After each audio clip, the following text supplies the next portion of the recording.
in the news. And the news cycle ends pretty quick, but on the yesterday and mostly into today, I don't know if you guys saw, but Megan Good, she got divorced, right? Or she's getting divorced.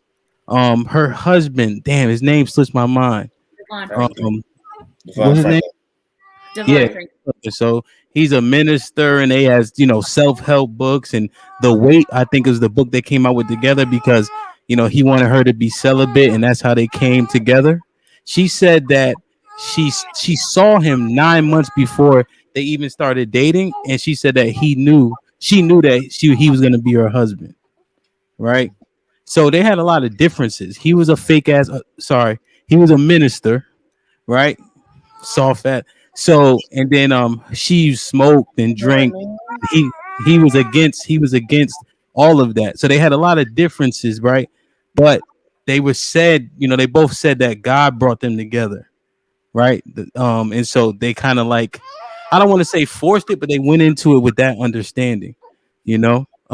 He supported her in roles where she had to be like fake intimate with people or guys and such, and he said, do it, make it believable, so on and so forth.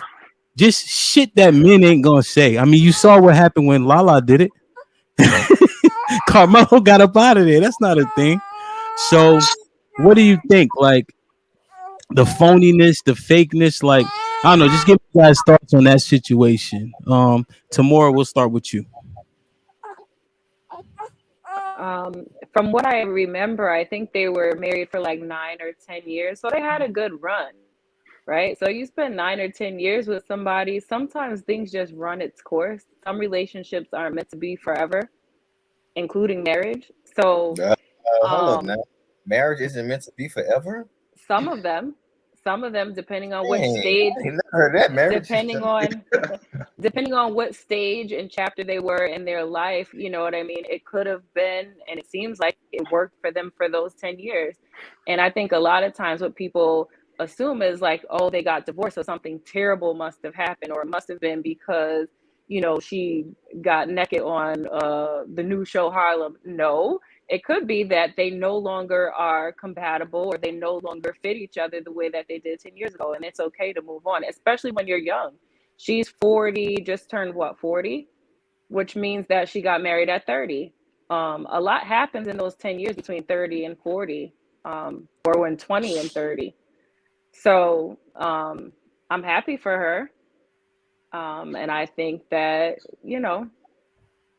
everything, I think that divorce doesn't have to be deemed as such a bad thing as people try to make it out to be. If you're not happy, move on.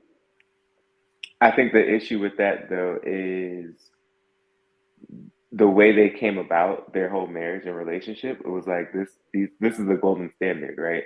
This is what the Christians or whoever, whatever faith they practice, like this is, we are the standard. So oh, I knew that was my husband, blah blah blah blah blah.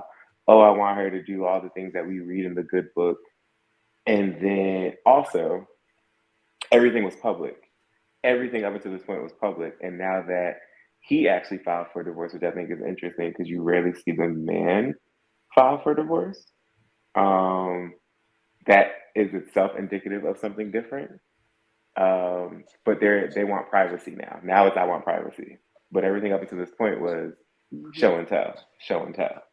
And Was it? so They weren't really it Jada and Will in it. They just shared certain things that worked for them during their moment, and which was, profess it as a standard though. When you profess it as, if you do these things, essentially the Sierra prayer. Sierra never said that, right? But the Sierra prayer, you're doing these things like, yeah, if you know eat right and blah blah blah blah, you can find your man, your wife, and it'll be forever. We step into marriage as forever because that is what the faith has taught us. And now it's not working out. So like it's just kind of like they look cheap, and that's fine. Yeah, I feel like he knew Megan was for the streets. Like, Wow. For the streets? like dead ass. Like, I mean, like, if you really think about it, this is Megan Good we're talking about. You know what I'm saying? Like, oh, you was attracted to her because she was in long dresses praying to Jesus all this time? Like, come on. What does that have to do with anything? So what does that? How does that make her for the streets? Yeah. I think what it is that I feel like with Megan Good, and when I look at them two together, like, you know, I'm all for Black love and things like that. But with them getting divorced, I feel like maybe, remember, we were outside looking in, it seems like she wasn't able to live up to his pedestal because he's out here promoting this type of lifestyle. You know, we are holier than thou, we are this, we are that. But Megan is still out there doing these types of movies, these types of shows. And I feel like at this some type of point, it's kind of contradictory. And I know in a lot of times when they've gone out to interviews or to do like these speeches, and she goes and she accompanies him. Not him talk. It's not her talking. It's him. She is his arm piece. And then there's always a sense where he's having to defend, well, my wife can do this and my wife can do that. And I imagine at some point that gets to be tiring because you may love her, but being in the position that he is someone who people are looking up to. And I just kind of feel like there gets to be a point where maybe he's tired of having to defend that image of his wife. Yeah. Yeah, I think what we know of him, or what little or experience we have in knowing who he is that he is a pastor, and a pastor really only has one or two reasons to divorce his wife. If he chose to file for divorce from his wife Megan Good, it can only be something we can understand that he can't fix at the altar, right? So whatever that is, I'm sure that's something that he hasn't been able to settle with. But like Q said, I think, you know, she got a certificate back to hit the streets.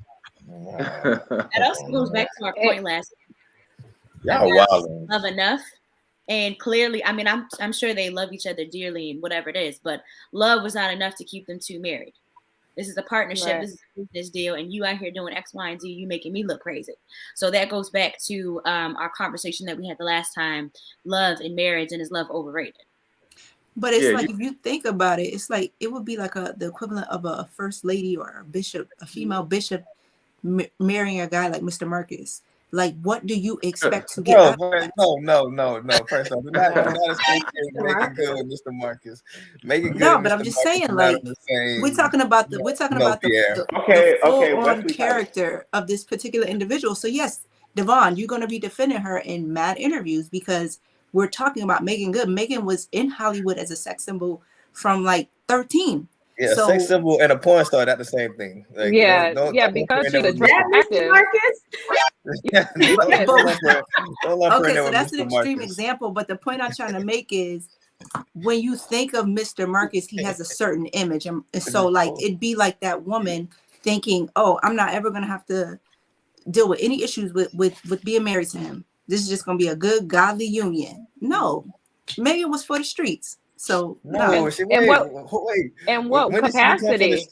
Exactly. You never saw her doing anything wild. Who else did she date? What other? No. We saw her doing stuff wild, even if it was on camera. That's a movie, bro. That's wild for. That's a pastor's wife. Wait. Come on, bro.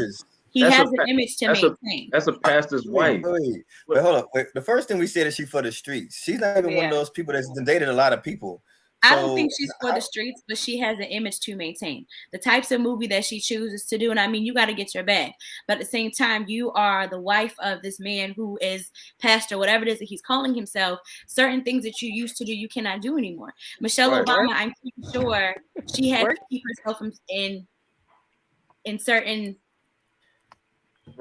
behavior, because you are the first lady. So the things that you used to do before, you can no longer do that in this public setting. Right, but Alex, she don't even have to get her bag. You're a pastor's wife. Why would she not get her bag? That's her job. Not in the same way.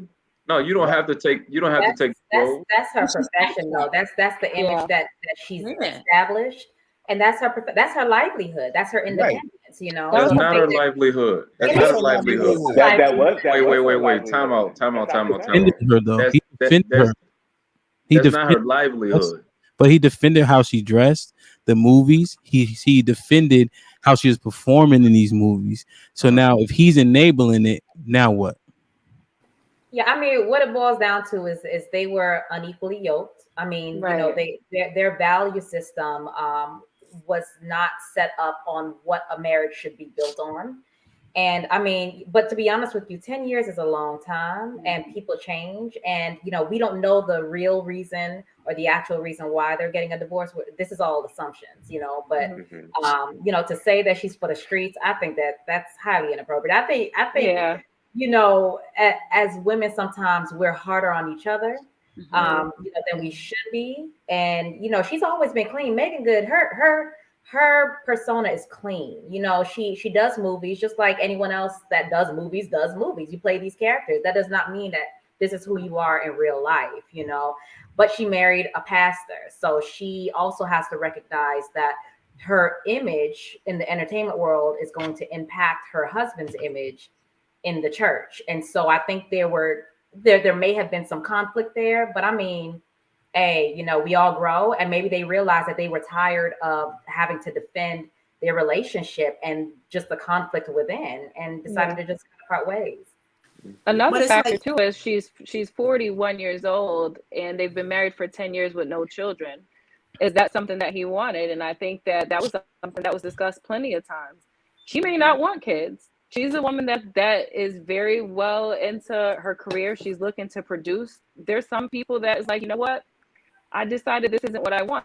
So we're automatically assuming she's for the streets, or she's out there popping it for a goon behind the scenes.